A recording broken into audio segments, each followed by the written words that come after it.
The ninth anniversary of German book burning. May 18, 1942. My German friends, on May 10 was the 9th anniversary of the German book burning. That event which stands like a sign at the beginning of the great disaster that struck Germany, Europe, and the world. It is good to recall this day. None of us knew at that time what it meant. Only a few suspected that it was the beginning of the burning of Germany and of Europe. Today, we understand that this suspicion hit on the truth. A pair of books were the first victims millions of people followed and are following. The books into annihilation, with the destruction of nations and cultures. The curse that lay concealed within the smoldering books will come to an end. Many of you still have a picture of the events of that day. I experienced them in Frankfurt am Main. We stood at a window of the Aruma, the old royal residence, in the medieval square. The masses thronged. Then we saw columns of torchbearers pouring forth out of the narrow streets.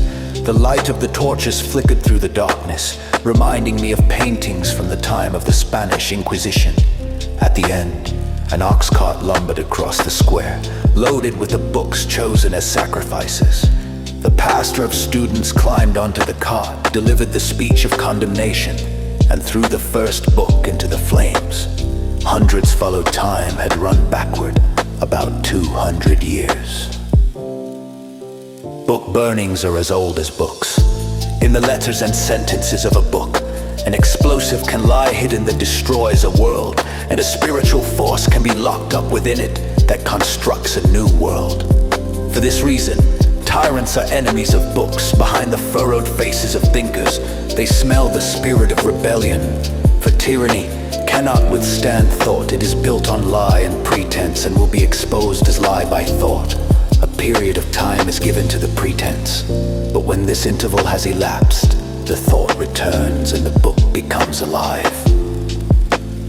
Already today, you sense that the time will soon have elapsed. Thought must still be concealed completely on the inside of the individual.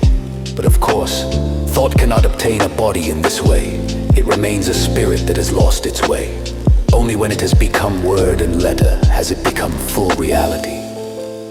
When the German tyrants burned the books, they knew what they were doing. They were taking the body from thought and keeping it from finding a new body. But they will be safe from it for only a short time. Everywhere, thought is beating on the doors of the world cordoned off by the tyrants. It wants admittance, it seeks embodiment. Sparks are spraying out of the ashes of books burned long ago. Sparks of the spirit and of rebellion. Soon thought will have found its body again. But it will not look like it did before. Not all that was burned will rise again from the dead. Much has justly come to ashes, because it was not thought but babble, not depth but temptation. The truth must prove its worth through fire. What is false must burn. In all of us was much nothingness that had to be burned away. We all are implicated in the book burning because we had built up so much that became easy prey for the flames. Much falsehood, ambiguity, and lack of seriousness. That is the reason why the book burning became a symbol for the decline of the age. The world conflagration is the judgment on a time period, a social order, a human outlook.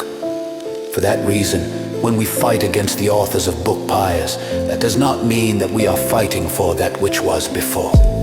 Today, there are people who want to go backward, not forward.